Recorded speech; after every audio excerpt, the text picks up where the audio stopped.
One of a Kind with Rob Van Dam is recorded in front of a live studio audience. There's so many opposite agendas between getting paid to make the fighting art entertaining as opposed to just trying to win a fight, which for me, the main goal should always be just to end it. If it's not to end it and you're not getting paid to make it longer, then what the hell are you doing?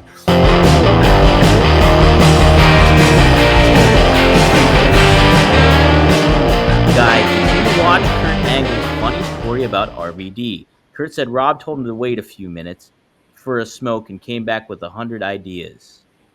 You know what he's talking about there, Ken? Yeah, I saw that. I saw that in an interview. Kurt was talking about me and he was putting me over. I remember saying, the kid could fight, so if anyone had a problem with him being stiff, he'd handle it. I remember him saying that they asked him, could he? I think they asked him, could he still work fine? When he after smoking, and he said better. And then he said, when we go to talk, maybe no ideas are really coming out. And he'd say, let me go smoke, and then I'd see him later. He'd come back with like 100 ideas. He had all these things he wanted to do, and that's what he said about me. Oh, okay, that's cool. Yeah, I was speaking with Kurt this week here about you, and yeah, he basically reiterated, "Wow, Rob can fight, big time." Yeah, that's what he had to say about me, huh? Like we didn't fight each other. No, he knew you could handle yourself. That's for sure. I was gonna say, to an extent, like you can tell when you're in there with someone that's legit. I always say you really can't tell a lot of how somebody could really fight outside of the ring when you're in there with them, because what you're doing in there, you want everybody to see. On the street, you want to hide it. You don't want anyone to see it. You want it to last. You want it to be entertaining. On the street, you want it to end as soon as possible so that you don't get hurt. There's so many opposite agendas between getting paid to make the fighting art entertaining as opposed to just trying to win a fight, which for me, the main goal should always be just to end it. If it's not to end it and you're not getting paid to make it longer, then what the hell are you doing? But so for a lot of times, it's like I'm doing a lot of pretty moves, a flip into jumping, spinning, back kick, and a lot of that stuff, I wouldn't even think about, or it would be so far down the list of what I would use. But that's always, of course, circumstantial on your positioning, what you're in, all that. But when some of the guys are like really legit, it just feels different, like when you're in there with them and if you're doing catch can and you can tell, like how comfortable someone is and that you can tell by the way they move.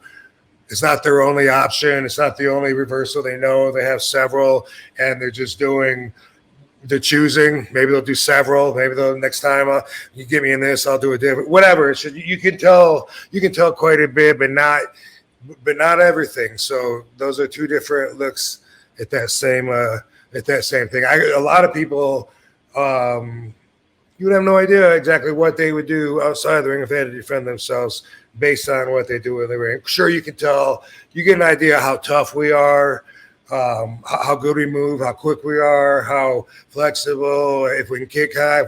You get a good idea of putting a whole bunch of qualities and factors, in the chart, let's say. But for the most part, you still don't know. But when you're in there with somebody that can really, really go, you kind of do know. You feel it. I could only imagine, when you're like working with Kurt Angle or somebody like that, and that guy is like another level kind of athlete from the amateur wrestling background and kind of knows and has been like this. It's so and JBL mentioned this, not JBL. My goodness, who inducted Kurt? It was JBL. JBL said about Kurt how he had to go back against everything that he was taught in amateur wrestling, knowing that having this regimented, almost scripted out thing that basically you have to do, and going up against everything that he was trained to do, not get on your back or not do this stuff. And he caught on pretty dang quick. And he did. I don't remember, I liked wrestling, but I quit. Actually joined. That's one sport that I actually joined to spend my own time on after school and try to get into it competing. But I found that my goals were inconsistent with the other wrestlers and with the coach. The whole agenda was to lose weight. I was like 165 pounds roughly when I was a junior. And the coach was saying, that's good, man. You can probably get down to 135 and they'll be wrestling, the smaller guys have a big advantage. I was like, I want to weigh 235. I'm going to be a professional wrestler. I'm like, well, look at the 200-pound wrestlers in high school. You want to wrestle those big monsters? No. So that's it. With high school wrestling, you're either freakishly big and that's your edge, or else it's a weight game where you try to lose weight. All the wrestlers I looked at that had the reputations for being really good, I never really noticed, but they kind of got skinny, wiry arms, and they're in wrestling, it's like, hey, let's put on 8 fucking coats and like run for 4 miles and make ourselves throw up. That sounds fun. I was thinking, you know what? I'm not like gifted in the size department. I'm not like exceptionally big or abnormal, but yet I want to be a professional wrestler. So that's one stream that I'm going to have to swim up, against the current. And I didn't need any more working against me, like starving myself during my growing years.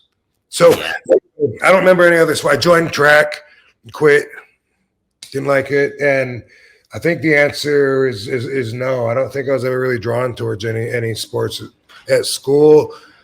And I don't think I played them after school. I mean, martial arts, but I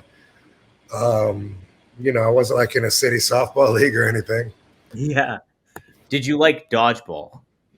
Dodgeball was okay, but it sucked getting hit in the face, or for me it was like, it's good when you're doing good. It sucks when you're on the other end of the stick, Yeah. I don't remember looking forward to it.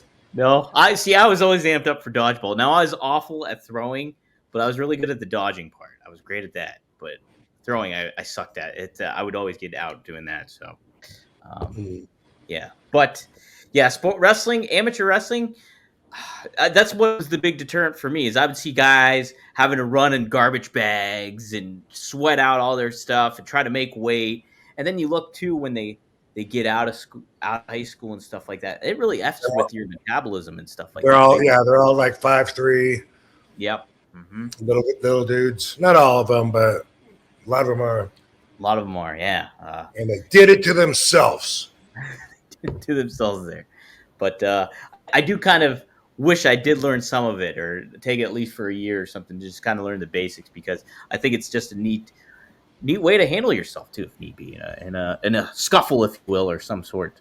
So I wish I could have paid attention more into accounting and maybe taken some business management courses, which I doubt they offered that at my high school. I don't know how deep into that pathway I could have gone, but I wish I would have collected a lot more information in that area. I wish I would have paid more attention to geography.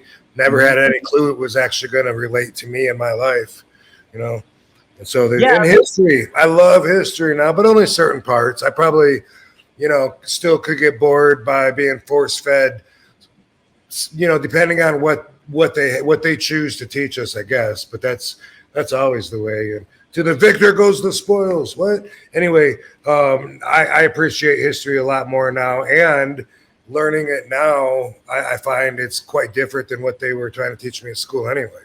Complete different history, yeah. There's a lot. You have to go out of your way to do added research to find out really what likely went on, instead of what you read in the books that they got in school for you. Man, big time.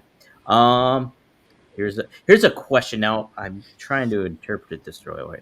One of a Kind with Rob Van Dam is recorded in front of a live studio audience.